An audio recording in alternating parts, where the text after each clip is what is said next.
Today I'm going to do a quick overview of the SMLRO XDC600. It's a 2000 watt dual motor e-bike with a 22.4 amp hour battery.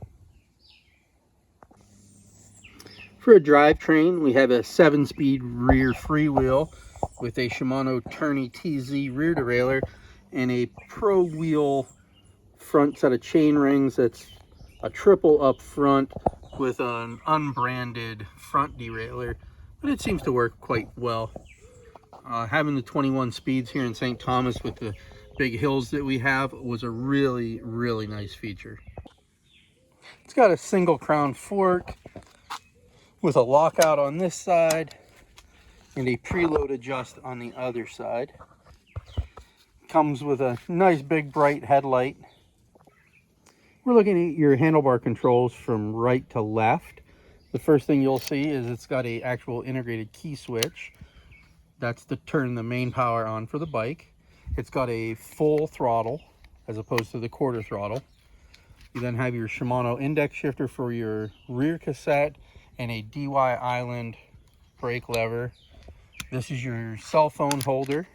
It's fully adjustable, and it actually has a port here that you can plug in a USB and charge your phone while you're riding. Here's your color LCD screen that tells you your speed and your pedal assist mode and whatnot. That's your main switch that controls your LCD, your front derailleur control, and your front brake. Here's the switch for your headlight and your horn. Again, this is your main control. Press and hold that for 2 seconds. It'll fire up your screen. This gives you your pedal assist modes up and down. That's to dim your display.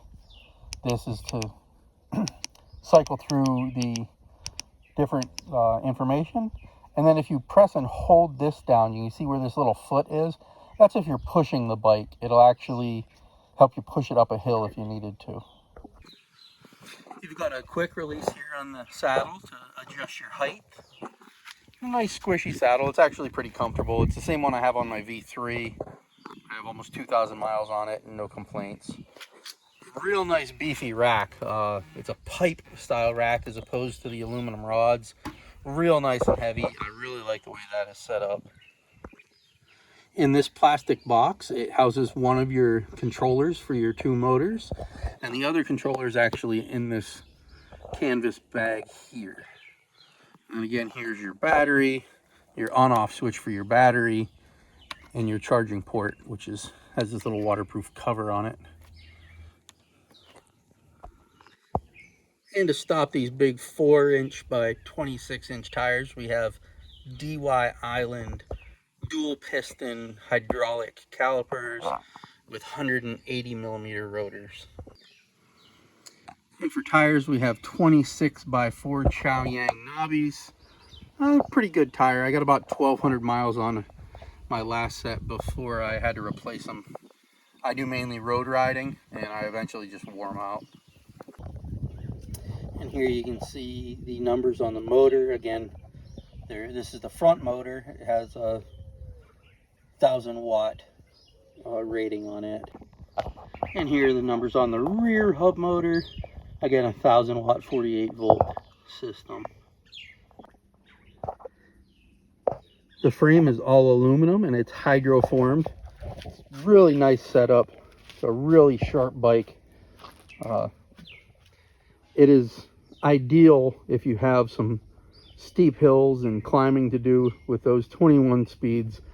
A lot easier to climb on than the 7-speed that I normally ride.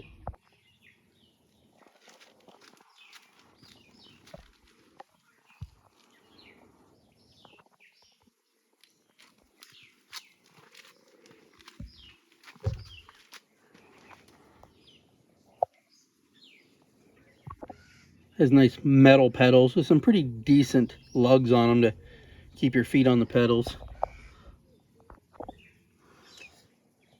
It has a lug built right into the frame on the rear to hold the kickstand.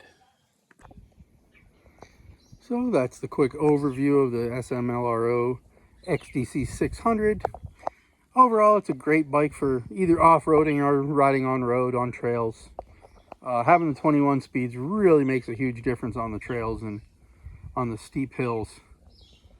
It's a joy riding it. I almost like it more than my V3, and if I rode this one first, I probably would. And if you're interested in purchasing one of these, you can check it out on their website, smlrobicycle.com. Really good customer service. I've been really impressed with them. This is the third bike that I've got through them, and I have a fourth on the way. They're a good company.